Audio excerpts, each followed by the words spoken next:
there, everybody. Say, I'm curious, do you use checklists? The reason I asked that question is I think a couple weeks ago I told you about the big bike ride that I was going to go on, and I named all these things that bike riding and sales have in common. Well, guess what? That bike ride didn't go as planned. As a matter of fact, I crashed on mile 42. I won't bore you with all the details, but I ended up in a Trauma One center in Madison, Wisconsin as a result of the crash. And the reason I bring up checklists is because holy mackerel, do they use checklists in a Trauma One center.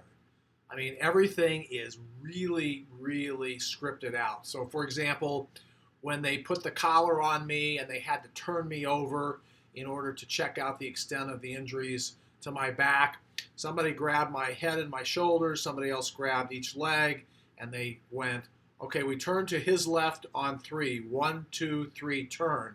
And they turned me amid all kinds of screaming and yelling and pain from me. And then when they had finished the examination to turn me back, they said, okay, we'll turn back on 3. 1, 2, 3, turn. And they turned me back. Very precise, very much of a checklist point of view. And actually, there's a wonderful book called The Checklist Manifesto. And I actually suggest very strongly that you check it out, no pun intended. And the reason I bring this up because obviously in medicine and in things like pre-flight checklists for passenger planes, these sorts of lists and processes that people go through are very important to ensure the safety of the passengers or the patient or anything like that. But you know what? In business, it doesn't hurt to have checklists as well. It doesn't mean you have to become a robot, but it does mean that there should be things that you do in a sequence.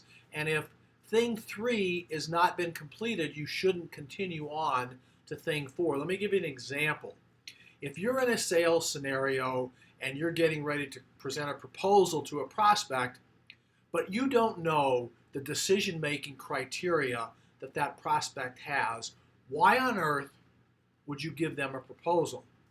And just maybe having a simple checklist that says, do I know the decision-making process that this prospect has? And if the answer is yes, then you move on to the next step in your process. But if the answer is no, you better figure that out, because the last thing you want to do is try to sell to someone whose criteria for making a decision is unknown to you. That's just sheer folly. Now, if you'd like to learn more about checklists, about processes, and about how to incorporate these into your sales process, there is an email at the end of this video that you can send, you can address a message to, and I'll get back to you within one business day. And as always, thanks for your time.